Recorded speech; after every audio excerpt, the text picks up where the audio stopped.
Thanks, and thanks Basel Hong Kong for organizing this event. I know we are the last session of today, and then now it's dinner time, so we actually appreciate those of you who stay with us.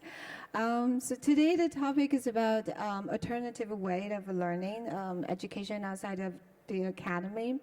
I remember when I started working in art, an education program is still like considering as to provide content in relation to the exhibition, which is education program is considering as a footnote. But things has changed now in many institutions and the museums. Education department is considering equal weight as exhibition. And I think that's a lot of reasons for that. But mainly I think it's the demanding from the audience from the exhibition is getting more and more, and they're eager to have more participations from that, and starting from public programs, public education's point of view. So I think that's brought us here today. That now everybody's talking about the importances of education, and then that falls the pressure on the shoulder of education department that how we're gonna engage more to the audience. So. Today, the panels invite a quite very diverse group of panelists because the programs or places that come from is all very different. And then, but I noticed that it's all become like we are starting doing our programs within the last 5 years. So you can see that how this booming of education or learning programs become so important and new. And because it's new, that there is no specific way that you can adapt education programs to different contexts, because it's very site-specific. It's very specific to the city you're based in, the places or the institution, the mission that your direction is, and what your target audiences are. So I think it's a good starting point that I would invite each of the panelists to give the audience in the room a background introduction of the program you're doing and the direction of your spaces is doing. So maybe Dirk, you would like to start? Thank you very much for giving us the opportunity to introduce our programs here and share some discussion about ideas of education. But Red School of Art is based in Seoul, in Korea. It's interesting that this panel today is called Education Outside the Academy, because we are actually an academy on our own. We're just not a degree granting officially registered university institution, but I would consider us as an academy in a broader sense. So the idea for us is actually exactly not to be outside of anything. We want to be part. We want to be part of the city. We are placed in the city center of Seoul, and we want to respond, integrate, get involved and engage with the art world, with the art field and what's happening in Korea and in the larger context. We're very small.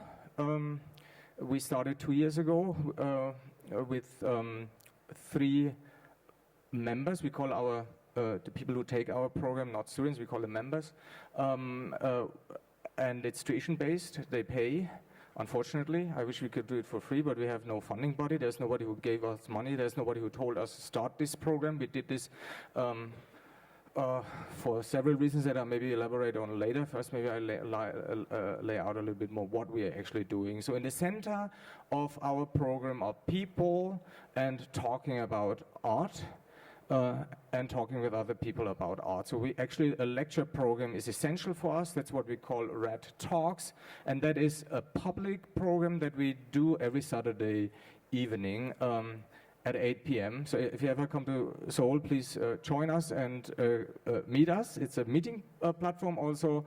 And this is, I think, the core element where everything is centered around. Then we do more and more classes. At the beginning, it was only myself and Michu Park, who sits here in the front. We are running the program together. We are managing the program together as 2 persons only. We have nobody employed or so, and we did all the classes at the beginning ourselves. And now we are actually, from this semester, we are able to hire some Korean art historians and curators and writers and theorists to give classes for such subjects. We do programs in English and in Korean. We don't translate.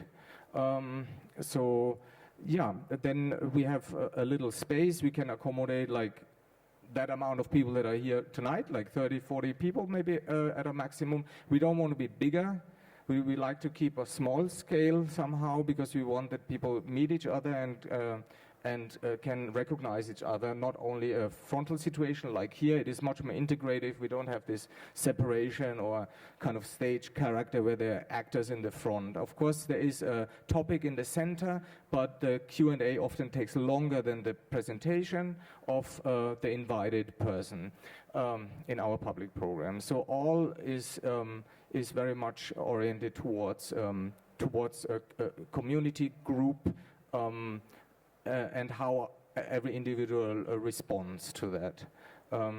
Yeah, we use our space in a more versatile way. It can be also a presentation space where our members are doing not really exhibitions, more like tests for showing something, because the question of display is, I think, something that is essential for our programming, at least at the beginning. The question of not only what you do as an artist, but also how you show it. Also the question of audience. This is also interesting for me as a foreigner in Korea, as a Westerner in Asia. The history of the white cube, to understand the different forms of displays, the culture of display.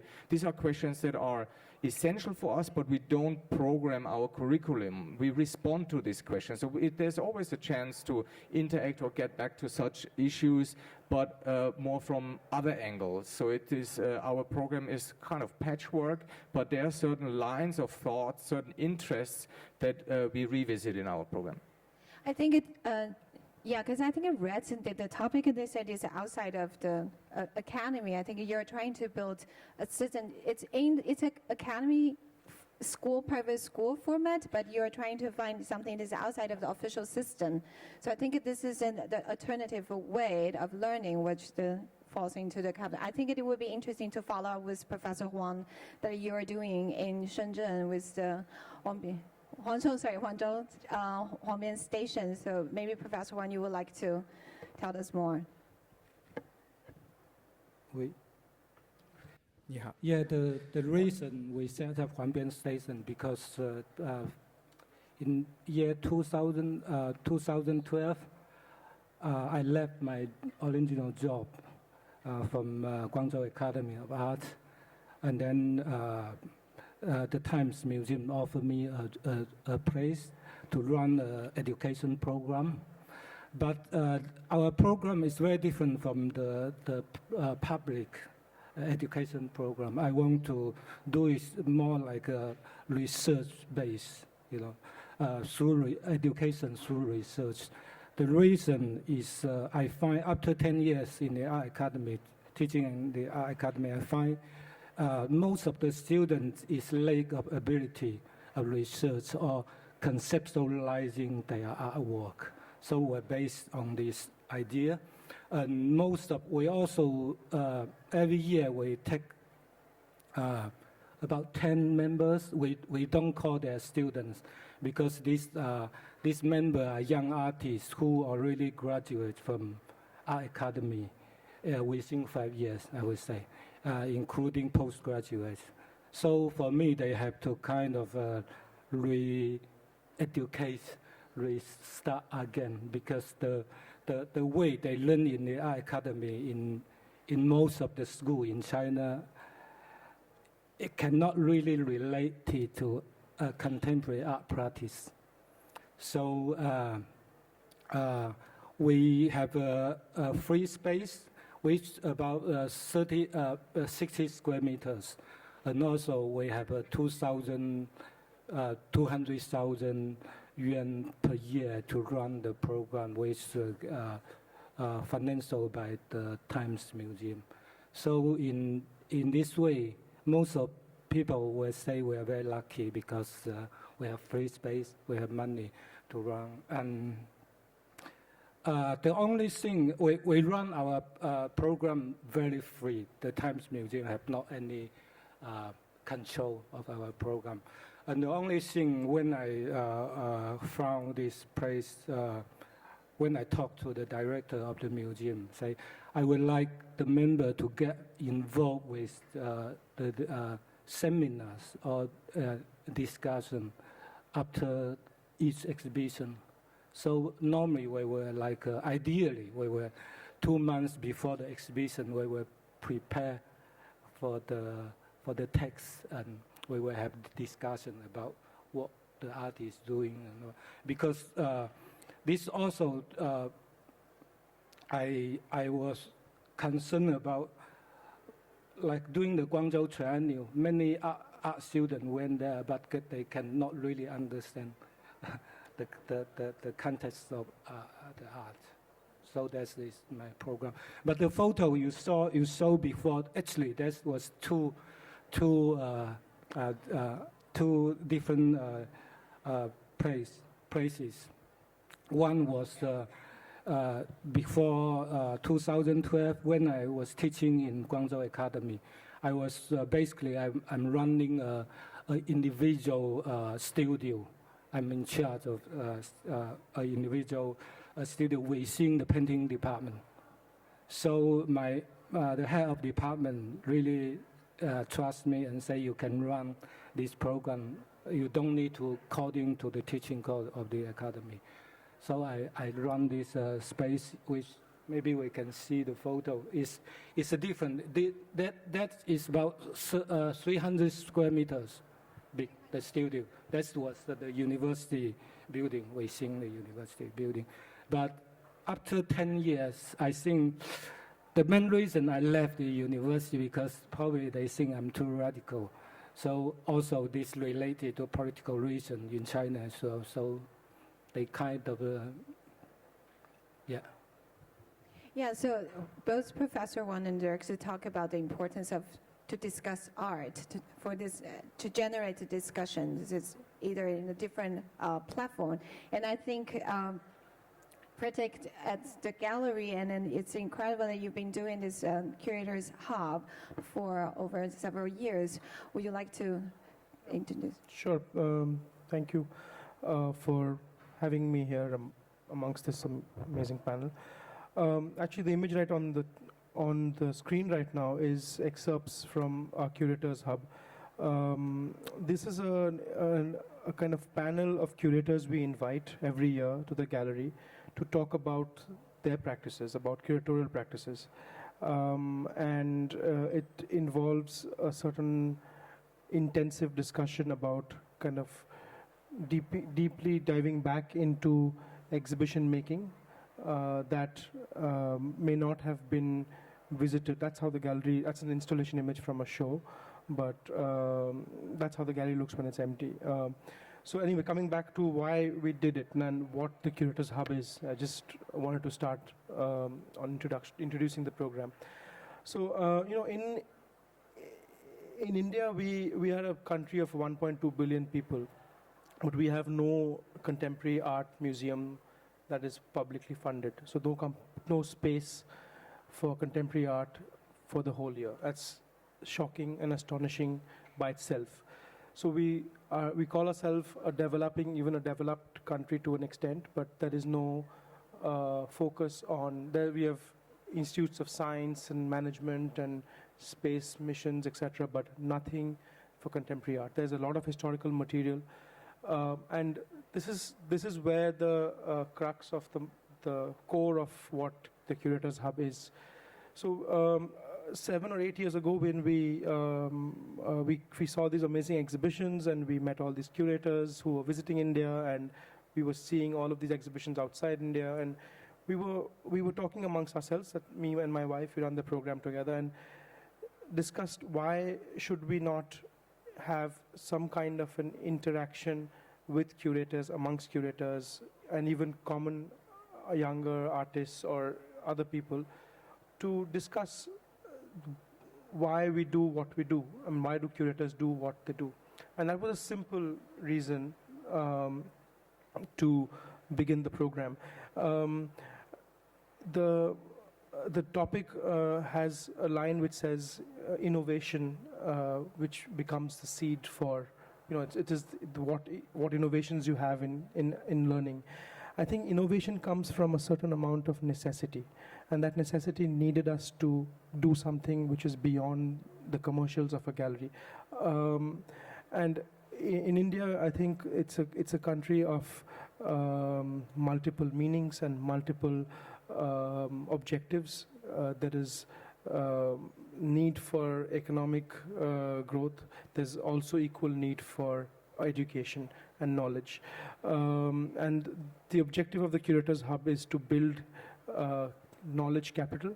The Curators Hub invites 10 curators. The audiences are free to come. It's not for profit. I mean, you don't have to pay for anything. It's democratic. So you could be sitting next to the curator of Documenta, and you could be a young student. And the hub, it's called a hub because it's really not a symposium where you're being delivered a lecture from a podium. The gallery has a little depression within its space. It's the old courtyard of the house. The curator actually sits there. So you'll see images, and then there's really a huddle. It's intense. It's for 3 days, and people are sitting on the floor everywhere in the gallery.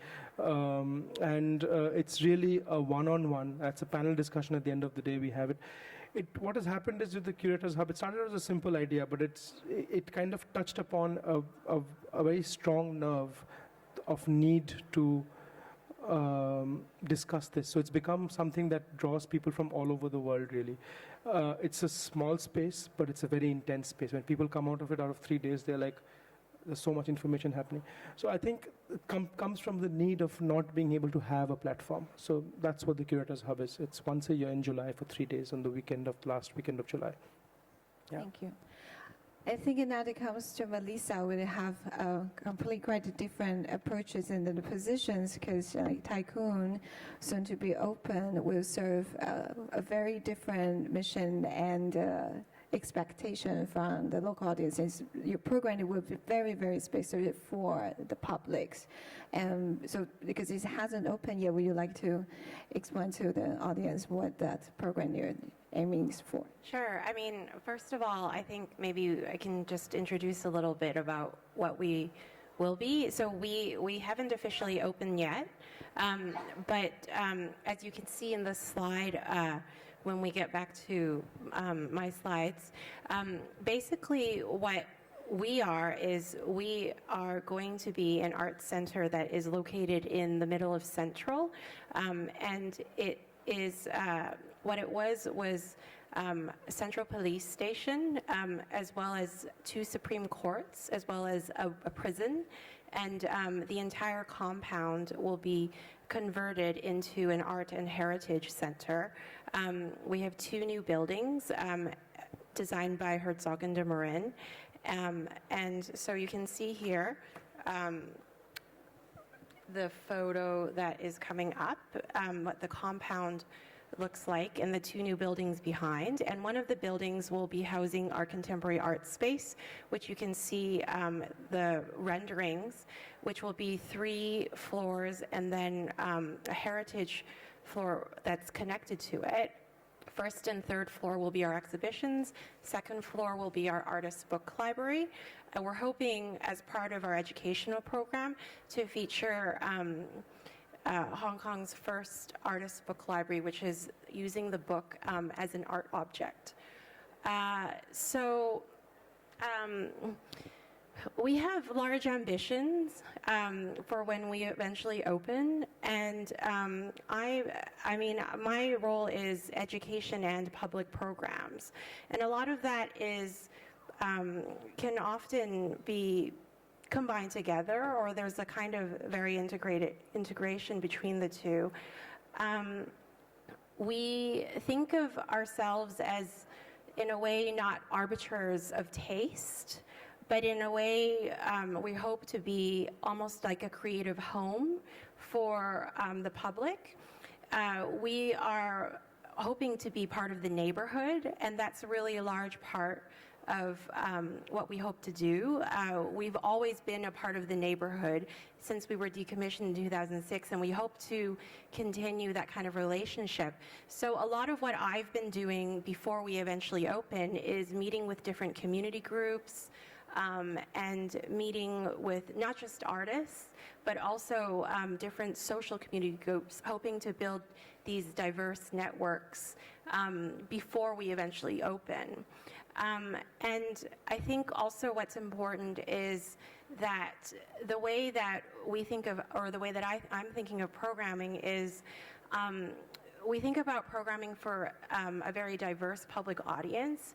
So when I think about programming, it's not to a unified public or to a unified non-professional art audience and then an art audience. The non-professional art audience can be made up of so many different diverse groups, like architects, like refugees, like mothers that stay at home, and like students, like academics, working professionals. All of these groups are diverse and have different needs, and we have large ambitions to appeal to many of these different groups with many different programs.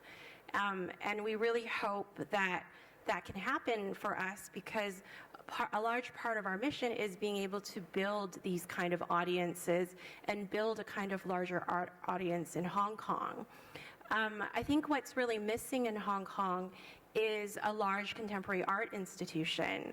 A lot of the larger contemporary art institutions are still under construction, and we will be opening before M+, and so we hope to kind of fill that gap so that we can kind of begin building these audiences in Hong Kong. And we think, I think it's clear that in Hong Kong, the audience is curious and ready. I mean, just seeing the art fair these past couple of days and having so many sold out days shows that I think Hong Kong people are interested in contemporary art. And so we hope to have the public programs to interest and educate them further. Thank you. I think that for all the panelists here, we all share the same idea. They said how we are trying to different ways how knowledge production can assimilate between immersive experience, that's it, exhibitions, and also more discursive models of curating. Either you develop the different courses or a series of events, and then, but think the fundamental is how we're going to engage with the publics. And but the publics could be have a limit definition. For example, like Professor Huang, I really like what in the background you're saying that the HB station is open for the public, but not necessary. No, everybody can welcome to come, but the program is not designing for the publics. So I would like to ask all of you, we all have our own imagination what the public is about. And what's the modification of the process throughout the years of experimenting? How do you change the program with the expectation from the publics that you were aiming for? I mean, in our case, there's a very simple practical anecdote that I can tell you, is that we have a lot of foreign speakers in our program. Many artists who are passing through Seoul to prepare their exhibitions, or and then they hold a talk with us, and the problem of language and translation is of course a handicap, and then we because at the beginning almost nobody came to this kind of public talks, nobody knew about it, right? So we try to translate, and but unfortunately not simultaneously, like this is here. We don't have the technology and the professionals who could do that, right? And then, so in fact, when we announce lectures with Korean translation or in Korean, of course we have a larger amount of people who attended, but then the whole dynamic of the lecture is a totally different one. It's a totally different situation, and in the end we decided not to do it, because for us scale, as I said, is not so important. I mean, it is not for us important how much public we are. Fact is that every time when we do something, and we have organized already 60 talks only at RED, and I organized 50 other talks in the previous program that led to the establishment of RED, which I didn't mention yet, but but then it becomes a totally different dynamic, and the discussion doesn't work anymore so well. So maybe it was more interesting or accessible in the first place, but the outcome and the Q&A and the after the second round of the evening was poor, in my opinion, and that's why we dropped it. It's a practical thing where we just tried to attract more, but in the end decided scale or smaller is better for us. But every institution has a different ambition, of course. Yeah. Yes, because we always imagine that public program it's a free to everybody, all welcome, and you were just sort of expecting you do your own program and the people would just come because we're so welcoming to you guys. And we feel this is very accessible, but actually the outcome was really not the case. I remember my first public program, which I moved to Paris for this job 2 years ago. My first event, the curator of that show told me that you only have 1.5 hours to do your program because the Hong Kong audience were not used to commit the time to more than that's 1.5 hours. So basically our talk has no discussion at all because we just have to close it because people will not doesn't accustomed to the habit that to continue more and more discussion. But back to where I'm from, Taipei, and Taiwan is just, there's an appetite for that, a continuation of a discussion for hours. And I'm sure that's probably the same experience and Professor Huang you have, because even though you say you're welcome to the public, but the language is speaks to a very target group of people. Yeah, I think we are more like, we want to do a kind of new art education. And this is more like for art students. We like every year we take 10 members, they all need to be interviewed. And for me, the standard should be higher than postgraduate student in the normal art university in China. Yeah, they need to have a lot of reading, a lot analyzing, this kind of prepare for the interview. So. Yeah. The idea of the public and the viewer and the audience, really. For us, it's rather simple. Because we are in a closed, it's not closed, it's open, but it's restricted to the size of the space, and we like it intimate. So intimacy is a very important part of the hub. It's very bringing the audience in is not difficult at all. Because there's nothing like that happening elsewhere. So people come from outside. What is important to me, and that's something that Dirk and I spoke about a little bit in the afternoon, is that what happens to the afterlife of this. So we document everything that we speak for those 3 days and archive it on our website. It becomes a freely accessible archive, a growing accessible archive, that hopefully at some day is visited and re-looked upon or re-heard by people who want to know about what kind of exhibitions these people were doing maybe 10 years ago or whatever. So the audience does not necessarily mean the audience that is there at that moment for our program. It is also for the future. That is something that is very consciously decided for us. Also because there's a lot of interest in the Curators Hub and what people talk about and how the discussions go. And like you were saying, there's a huge intensity or need to argue. I think I may also mention this in the Sharjah conversation, that Indians are by nature talk about contrarian things. Everything is opposites of each other at the same time. And the need to argue and converse is very important. So that becomes a very essential part of the hub.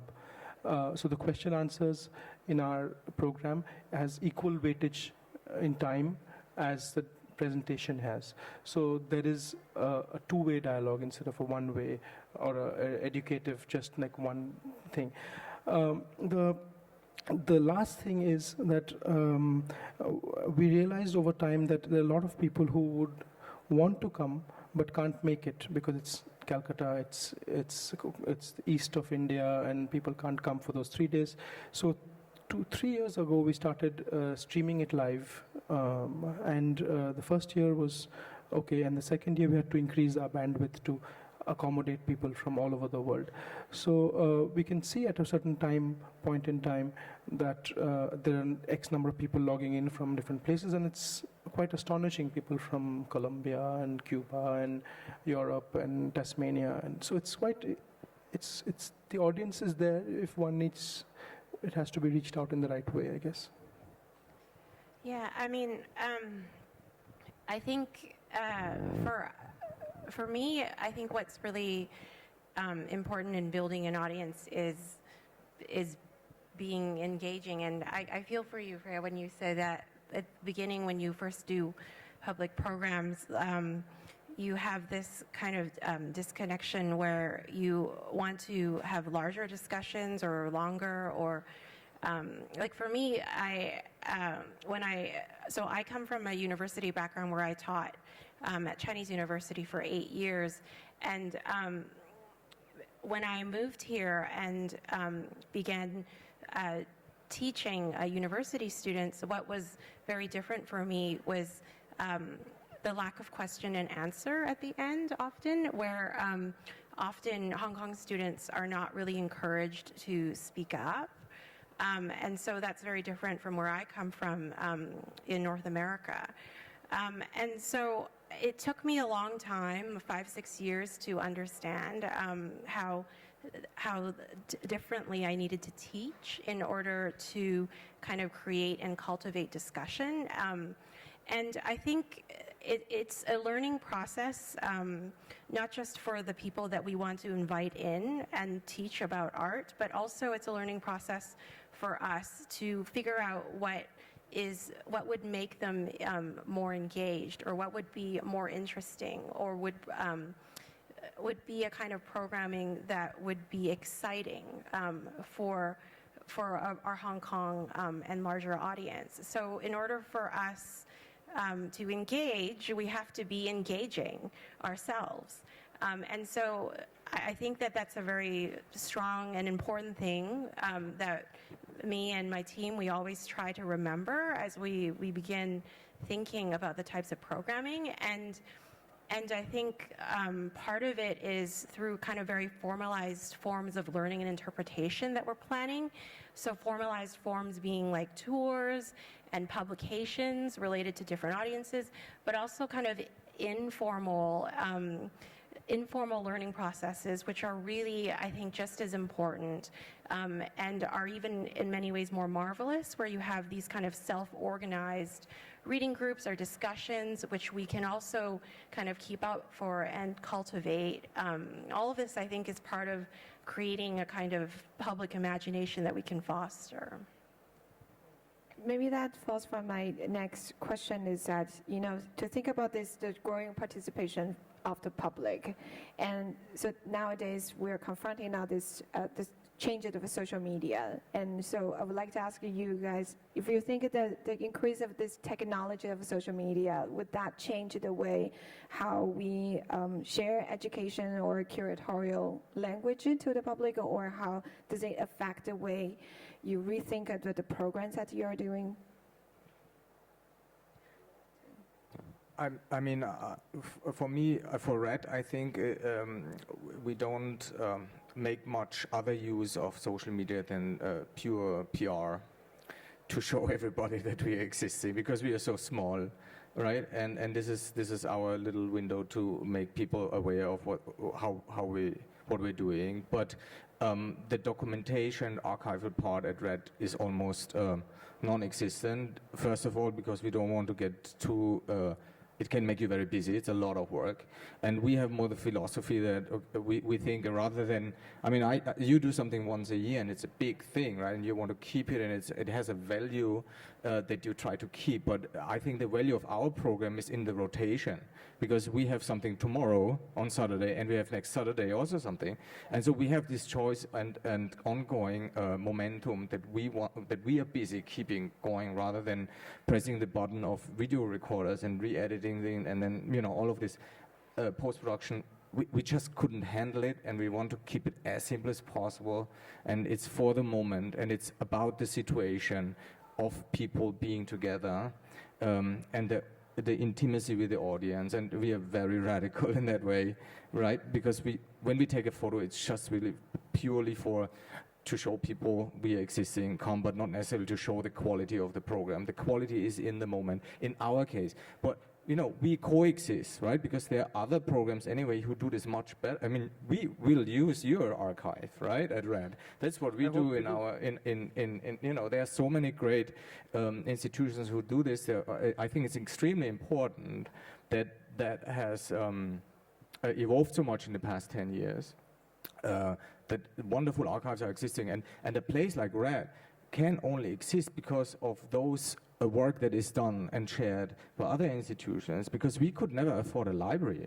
A library is not possible for an institution of our scale, right? We have a few books, but we have no budget, and we will never have a budget to maintain that. In that way, online resources are extremely beneficial, necessary, but we are RED as a user and make our members aware of the existence of such other archives. In that way, it plays an important role again, but from the perspective as a user, we are a consumer of that rather than somebody who provides it.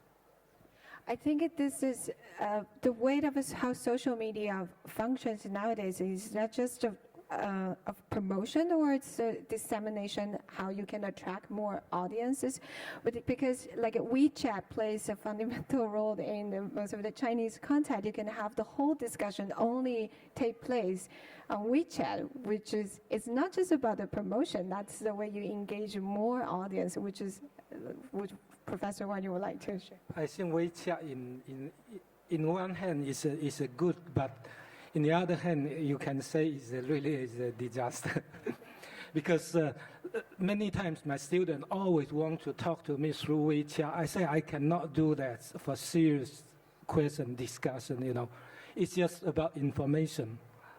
But we have to, if you really want to talk about something more serious, deeper, we have to meet, we have to sit together and meet. But I also aware of since these social media people are more like inform each other, even like from far distance. But I think this can be only one of the ways, and you can see young people nowadays they don't really read books. That's a big problem as well. What we did a year ago, and it kind of worked. I don't know if it worked in kind of the way I wanted it to work. Is that we had a few young people who wanted to blog live about what was happening, because the topics were being raised and spoken about, and they were constantly posting on their blogs, and they have a lot of followers on those blogs, and we were getting comments. We also used Twitter effectively for asking questions, and so we had a handle, and we had a person who would tweet statements, and we would also get one question. We take one question, arbitrary question, from people who would ask questions. It was the first. I don't think it's a growing phenomenon for us, because there are people who are watching and they can't ask. It's only for the people who are watching online on streaming. It's only a one-way process. They can't ask questions. So we tried to think of how we could enable that by allowing a Twitter handle to be used to be asking questions. So we used that during the thing. But you're right, it's just a 3-day thing. I can't imagine this to happen if this was a long-term thing. It's possibly impossible to record all of this and document it. We have a Facebook page, Old Bailey Galleries, and it's just me. So if you like us, it's me posting. We're a team of 7 people, and we all have different responsibilities. And this has somehow become my responsibility to be the Facebook admin. So,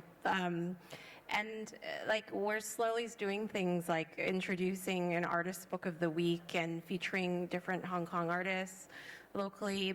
My ambition is to create a YouTube channel so we can do similar things where we put up our public lectures. If we start summer courses, we will also have all of that archived. But again, it's also sadly to do with staff resources. When you have a Facebook, WeChat, Instagram, Twitter account to manage, and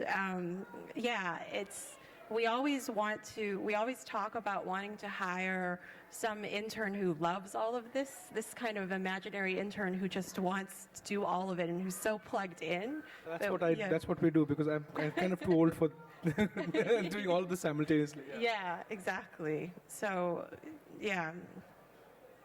But I think it. Great is, but if somebody else is doing this for you also, I mean, it's much better if somebody else is tweeting about your event. I mean, this is what is beneficial to us. If somebody from our audience is saying, look, this is what's happening here tonight, I heard about this, or our invited artists, right? When they share it on their Facebook page, this is efficient for us, right? Exactly, because it's much better than me posting something. Yeah. That's what people in the audience want to do, and they come saying, we want to blog, would you be okay with that? I said, yeah, come in, we'd be happy to. And that's how it started. Now we invite them to come and be part of it. So no, because the dynamic around it is interesting, rather than only providing the content, right? I think it's interesting if this, if there's a dynamic created, but we are not very good at that, not very strong, but hopefully more in the future.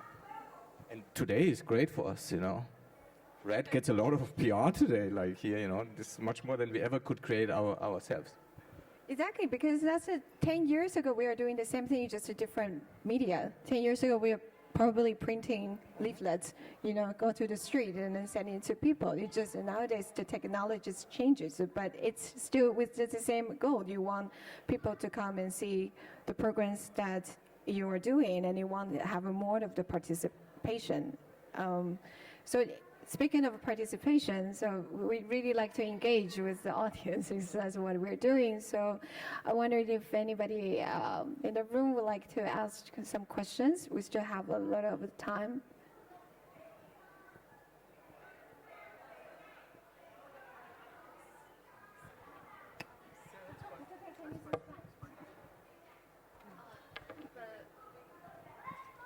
我可以帮你翻译，没问题。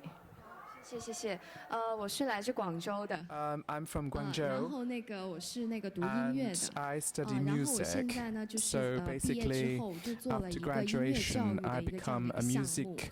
I 然 was 后呢，这 engaged 个 in the 项目 music 呢， education 我是先 program. 以 So 我 on 的 this 老本行，我是 project, 弹钢琴 I'm a 的。 pianist by 然后以 training. 这个为 So 载体去 I 做一个 use 艺 this 术的 my 一个 own 教育。 training to 然后刚 to 刚听 engage 到 art education. 几 So 位 when 就 I 是 hear about 嘉宾就是 the 讲到的他 panelists 们的那 talking 个项 about 目 their 哈 own 那我听的 projects, 最多就是他 and 们就是不 what I 断 really 在 find most 变 interesting that 的 they 那 have 个 always 点， been 而我想知 trying 道 to 你们这个项目 they 不 keep 变的那个点 pivoting. 是什 Now, 么 what？is the constant that remains constant 不 in 好意思， your 我有 own 点听 program? 不太懂你的问题。你说所谓变的点， What do you mean by what has been shifting, what has been changing the whole time? 就是这个项目 So 它 what you 不变的那 so 个 what 点 what is 对 the 啊，最基本的 constant 东 of 西，为 this? 什 What 么 is the 你的 most 意思是 basic 为什么 thing? 把我们坐在一起的 So 那一个 what 最 has 基本的 connected 点 all 是 of 什 us 么？对 here? 对对，我 All the 听的 panelists 不是 here. 特 What 别 is 清 what is 楚， the 我很想 most 知道你 clear 的那个点是什么。 what is the 因为我都在听你 closest 们每一次 associating 的这个 point that 展 brings 会 all 啊， of you 每一次 together? 你们的 Every 活 time 动 I 啊，都 hear 是 your 同 projects, 时间 you 在 are。我讲粤语好不 always 好？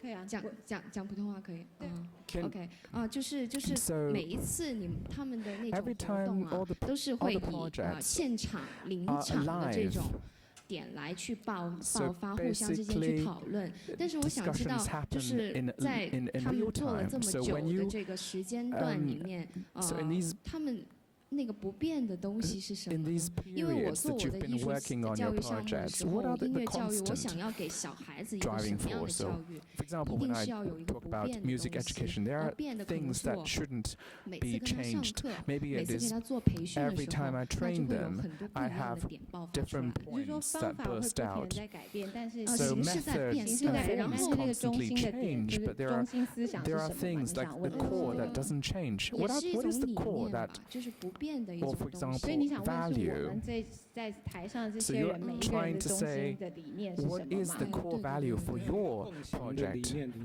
意思 What is the 是说 shared value 是不是 for 我们 all 这 your 4个人有没有一 projects? 种共 So 同 is 点 there 之处 anything 吗？ that 不 that 是 is 共同点， shared? 像每个艺术 I 品， do 它 not 都有 mean 一 that 个 this 艺 is the 术家， common 他都 values that 会 I share 在 for 他的 each 艺术品当中去找 artist. 到一个不变的 Each 东西，比较 artist 成 has 熟。 something that doesn't stay Okay, so I unchanged think or what she's constant. asking Sorry, is- we are trying to figure out yeah, her question. So 不变的点 is like in each of your situation, what is not negotiable? 所以就说 That means that it's your basic. You've done a lot of creative things, but there's some things in your what you've just discussed that is not negotiable. 不变的 This is fundamental.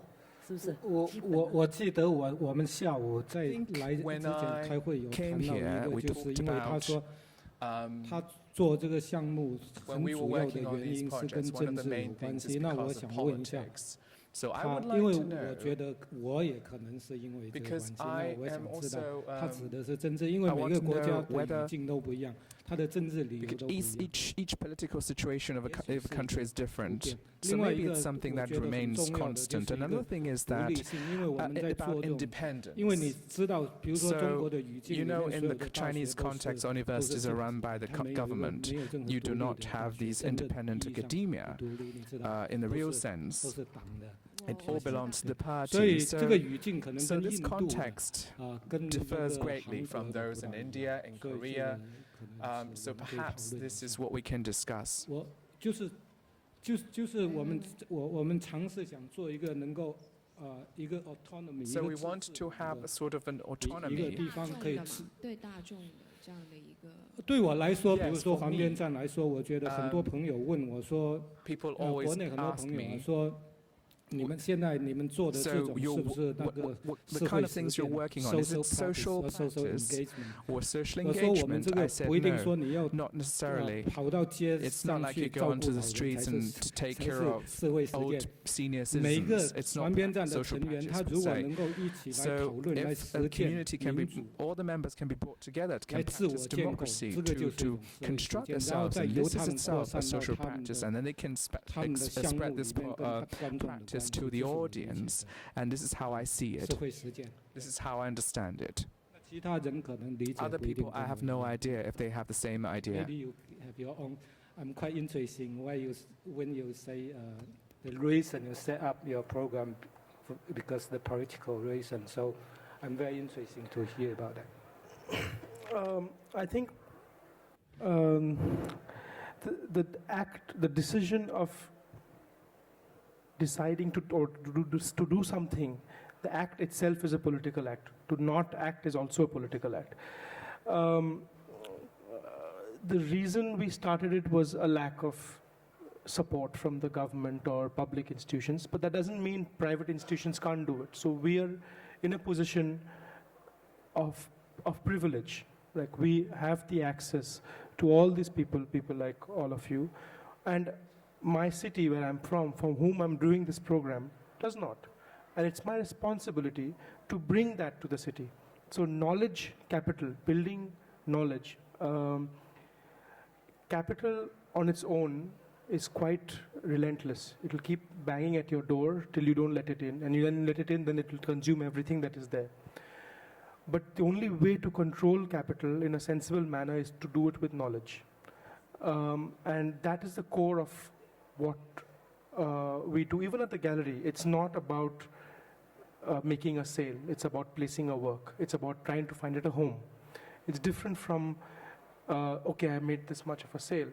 Or for the Curators Hub, for example, it's very important to give the audience, or to give ourselves as well, the knowledge of the other person who brings in a certain amount of information and disseminate it. That is at the core. If that changes, then there is no point in doing the Curators Hub or the gallery or anything else. That's essentially the core of it. So that can't be negotiated. That is central. And the politics of doing that comes from the need to be vocal and expressive about what the situation is, and not accept what is given to you. You need to push your own position in a way that is good for the overall scene of the art of the art world in the country. So that's my position. Yeah. I'll just speak very quickly on this. I think that there is an inherent politicalness to pedagogy. The way that knowledge and I mean, there is a specific relationship between subject and object in art institutions, and it's specifically related to the way that we transcribe power and knowledge. And this is done through a coordination of different agencies, and sometimes we operate not just as education, but also as entertainment, as narrative of information. The wall text that we put up, the brochures that we put in, the talks that we decide on, all of this is a kind of representation of a power and knowledge that we, as institutions, are responsible for in what we provide to our audience. I think it's crucial in how the exhibition and how the institution is perceived. And then for us, I think it's also important to point out that we're actually not a government-funded institution at Daegun. We're completely privately funded by the Jockey Club. And so we are separate, or we are distinctive in what we are allowed to do from other government-funded institutions, say at the Leisure and Cultural Services Department or the Home Affairs Bureau.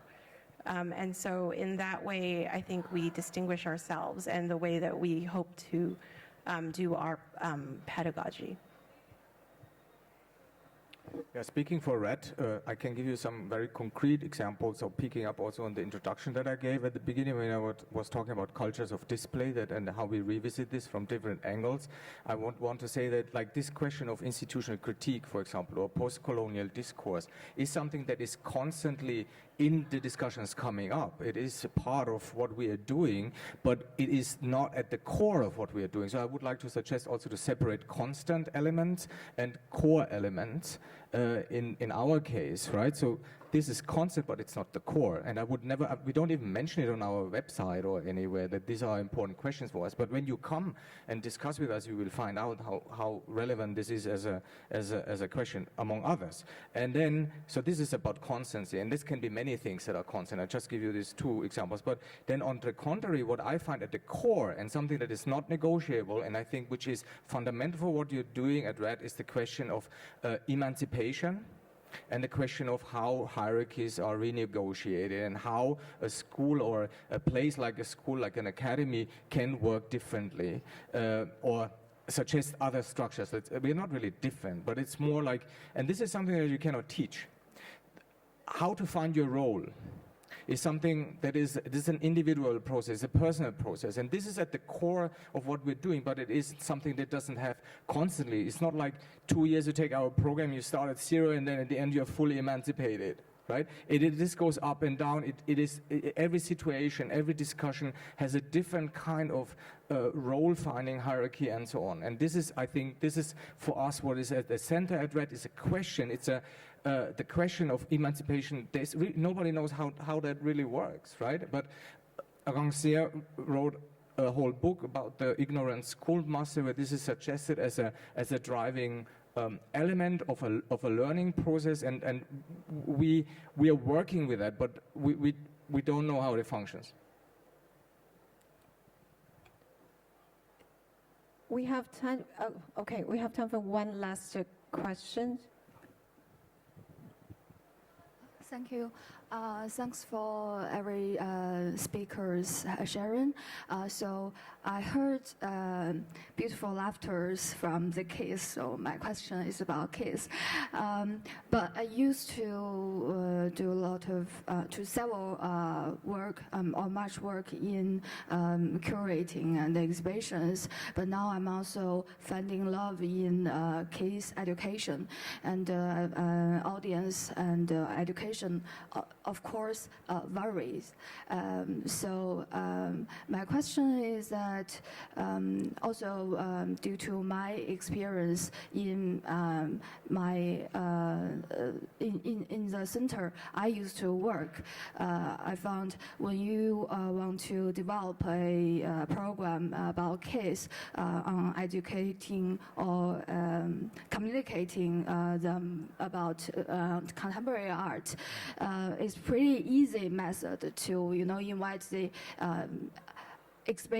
exhibiting artists to give a tour to kids. But usually the awkward thing is that not every artist is a good communicator or a good educator. So I wonder the methods when like organization like Parasite or Daguan, how do you develop programs, especially kids? Do you think in the future, like education department can be, or education's department in museums can be a lab for a science development about kids' aesthetic education, something like that? Thanks. Maybe I can answer this quickly. I mean, we would love to be like the UCCA Creative Studio where you used to work, but that's something that's very, very far away from where we can begin. There's been a lot of studies that say that if you, as a child, if you go to museums or art places regularly with your parents, then you're more likely to go as an adult by yourself. And so, like, I truly believe that that's important then to concentrate on families and to kind of create this kind of program, not just for kids, for parents to drop off their kids in classes, which happens a lot in Hong Kong, but family programs where families can enjoy together.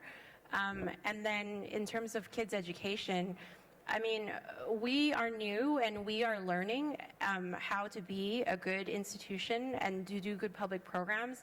So what me and my team have been doing in Hong Kong is we go and visit different public schools in Hong Kong. If they invite us in, we go and meet the art teacher.